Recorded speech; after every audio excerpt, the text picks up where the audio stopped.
చెర్లకు కనెక్ట్ చేయాలనుకున్నా. ఏమైంది తమ్ముళ్ళు, ఇప్పుడు ఆ గోదావరిలో పోలవరాన్ని ముంచేసే పరిస్థితికి వచ్చాం.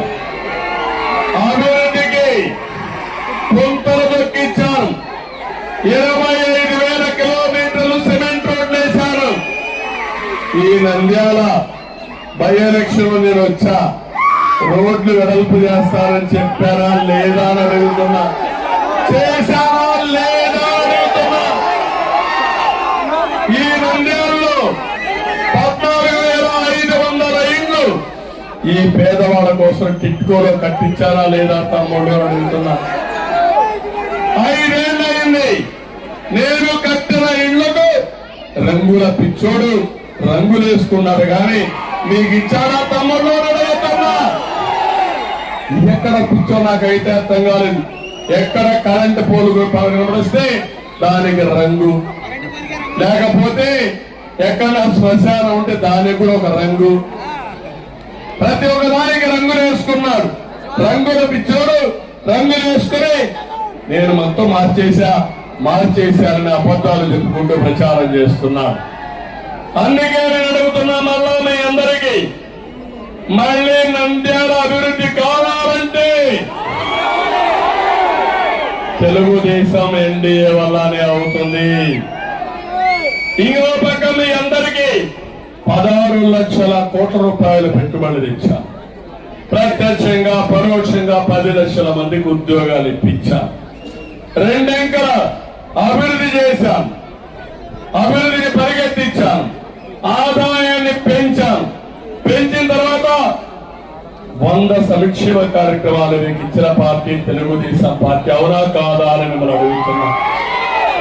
దేశంలోనే 3 రాష్ట్రాల్లో ఒక రాష్ట్రంగా ఆంధ్రప్రదేశ్ ని తయారు చేసిన బాధ్యత నాది. నేను అడుగుతున్నా, నాకు 78 నుంచి రాజకీయ అనుభవం ఉంది. ఇప్పటికి 10వసారి ఎమ్మెల్యేగా మళ్ళా పోటీ చేస్తున్నా, 9వసారి పోటీ చేస్తున్నా.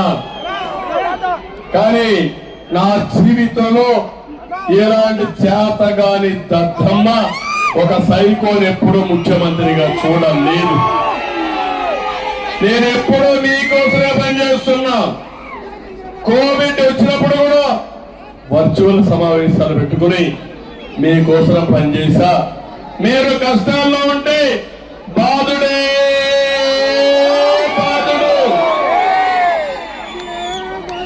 ఎన్నికల ముందు తల మీద చేయబెట్టాడు, బుగ్గలు విన్నాడు, ముద్దులు పెట్టాడు.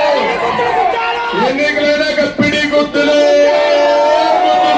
కదా.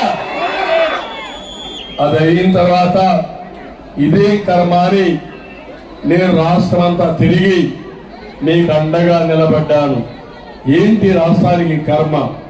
ఒక రంగుల పిచ్చోడు, ఒక సైకో ఈ రాష్ట్రానికి అయ్యి ఎవరన్నా మాట్లాడితే శుక్రవారం రోజు గోడ దూకుతారు ఈ పోలీసులు. ఆ రోజుల్లో